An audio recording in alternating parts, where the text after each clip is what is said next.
दोस्तों, एक समय पूरी धरती पर डायनासोर का राज था। डायनासोर ने लगभग 14 करोड़ सालों तक पृथ्वी पर राज किया। डायनासोर की कई हजार प्रजातियां विद्यमान थीं, जिनमें कुछ शाकाहारी थे, कुछ मांसाहारी थे, कुछ शांत स्वभाव के थे और कुछ बहुत ही हिंसक और खतरनाक थे। उस समय के डायनासोर पृथ्वी के सबसे सफल जीव है। लेकिन कौन सी ऐसी घटना घटी है जिससे करोड़ों साल धरती पर राज्य करने वाले डायनासोर पूरी तरह खत्म हो गए? इसके पीछे की क्या कहानी है? आइए इस वीडियो के माध्यम से पूरे विस्तार से जानने की कोशिश करते हैं। डायनासोर के अंत की शुरुआत लगभग 6.5 करोड़ साल पहले धरती पर मौसम सामान्य था। सारी प्रजातियां आराम से अपना जीवन व्यतीत कर रहे थे। कुछ समय डायनासोर पृथ्वी पर सबसे अधिक पाए जाने वाले जीव थे, लेकिन शायद उनकी किस्मत में यह पहले से ही मंजूर था कि उनका अस्तित्व समाप्त हो जाएगा। बात कुछ ऐसी थी, एक छोटा क्षुद्र ग्रह का टुकड़ा जो सुदूर अंतरिक्ष से आ रहा था।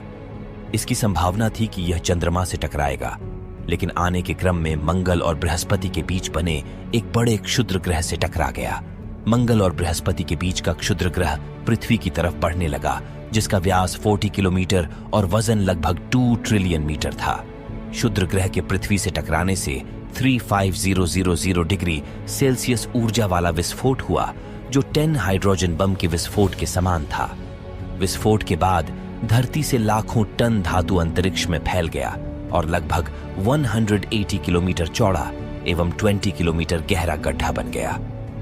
क्षुद्र ग्रह के टकराने के लगभग 16 मिनट बाद 11.1 तीव्रता वाले भूकंप तरंगें उठने लगी, समुद्र में सुनामी उठने लगी एवं सभी तरंगीय ज्वालामुखी सक्रिय हो गई और एक के बाद एक ताबड़तोड़ विस्फोट होने लगे। चारों ओर आग और पानी फैल गया। मात्र 40 मिनट में तापमान 100 डिग्री सेल्सियस और पहुंच गया एवं 90 मिनट बाद तापमान 200 डिग्री सेल्सियस पर पहुंच गया।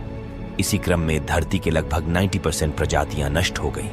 कुछ बड़ी प्रजातियां जैसे डायनासोर तो बच गए, लेकिन खाने पीने के अभाव में मारे गए। बची हुई 10% प्रजातियों में वैसे जीव है जिनका वजन 30 किलोग्राम से कम था। इसमें कुछ रहने वाला जीवित है तो कुछ बंदर की जैसी प्रजाति वाले जीव। फिर मौसम सामान्य हो गया और बचे हुए जीव अपना गुजर बसर करने लगे। फिर लगभग 4.7 करोड़ साल पहले बदलाव शुरू हो गया।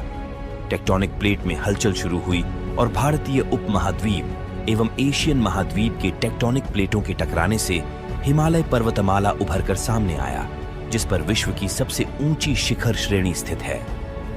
धीरे धीरे मौसम का पैटर्न बदलने लगा और मौसम ठंडा होने लगा। 3.5 करोड़ साल पहले ग्लोबल कूलिंग हुई और घास के मैदान बढ़ने लगे एवं जंगल कम होने लगे।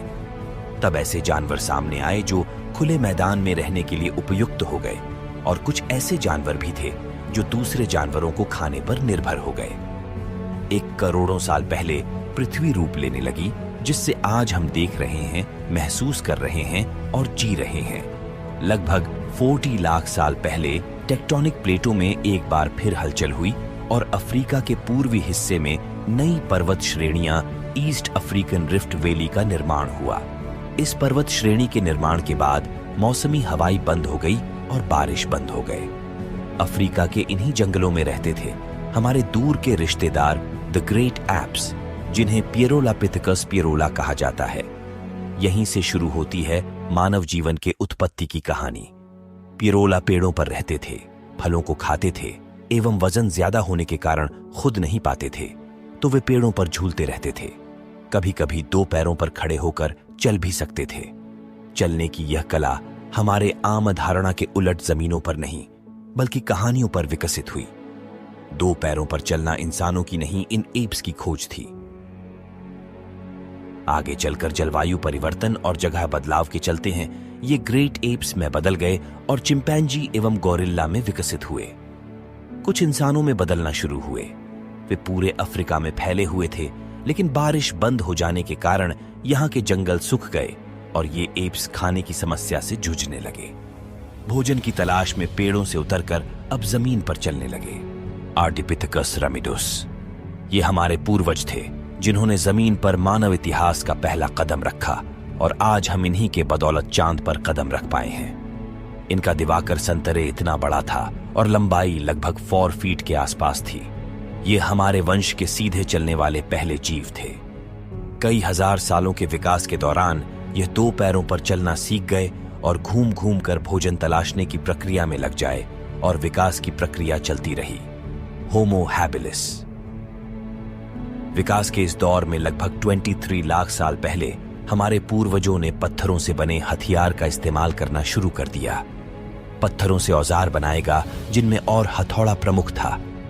हथौड़े के उपयोग ने हमारे अंगूठे और अंगुलियों को मजबूती प्रदान की, जिससे हम कुशलता से इसके इस्तेमाल में सक्षम हुए और सामूहिक रूप से शिकार पर जाने लगे। इसके दौरान हमारे दिमाग के आकार में थोड़ी वृद्धि हुई। होमो इरेक्टस आग की खोज ने मानव जाति के विकास में क्रांतिकारी परिवर्तन लाया। आग का प्रयोग रोशनी करने में, जानवरों को भगाने में एवं भोजन बनाने में होने लगा और साथ ही साथ दिमाग में भी वृद्धि होने लगा, क्योंकि ऊर्जा का एक बड़ा भाग भोजन को पचाने में खर्च हो जाता था। लेकिन आग के आविष्कार के बाद पके हुए भोजन खाने से कम ऊर्जा की जरूरत पड़ती और बाकी ऊर्जा से दिमाग विकसित होने लगा। होमो सेपियंस। लगभग 1 लाख साल पहले इंसान कहीं भी आ जा सकता था। हाथ फुर्तीला हो गए थे और पुराने हथियार भी थे, जिसके बल पर शिकार आसान हो गया। साथ ही साथ बात करने और आग पर काबू पाने की कला भी हमने सीख ली। इन सभी बदलाव के बाद इंसान विचरण करने लगा और वे वन महाद्वीप से दूसरे महाद्वीप में जाने लगा। 50,000 साल पहले वे चाइना और ऑस्ट्रेलिया एवं 30,000 साल पहले यूरोप आदि जगहों पर फैल गए।